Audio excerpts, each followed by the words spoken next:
Fă cu mine să mergem la magazin. Da, avem 7 lei. A, uite, mă văd! Acolo jos. Haide. Ok. Să mergem. O câine! O câine! Un câine! Oare cine a fost asta? Hai să mai mergem. Nu! A fugit! A, uite! Cuțu! Doamne! Ce m-am speriat! Și eu, încă o dată, hai. Să mergem de data asta.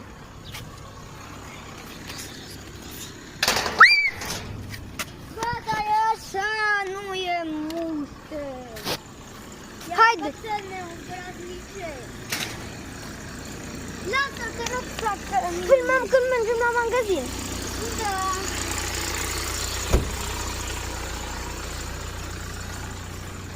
Dă pe pauză.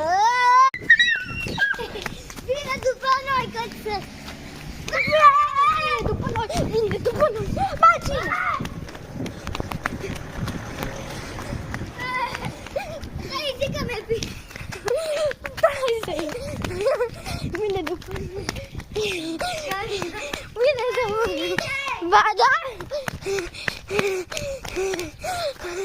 Vine după noi. Ba, da?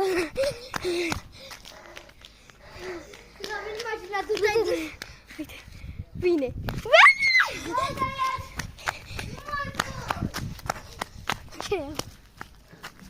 Vine după noi. Haide. În cealaltă parte. Hai, Tabitin!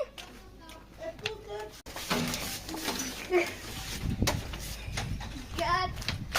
A, uite, mă, frică de... Uite, am luat o vivarol. Și... Mergeți pe noi.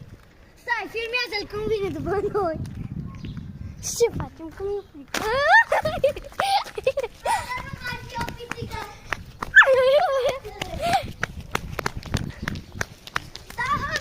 Nu mai vine, bă! Haide că nu facem nimic. Ba, da, mi-e frică că odată a vrut să mă mănânce. Să mănânci. Să te muște, ce zici acolo? Mă mănânce! Haide să ne plimbăm. Bă, gățelul chiși. Haide, la mine.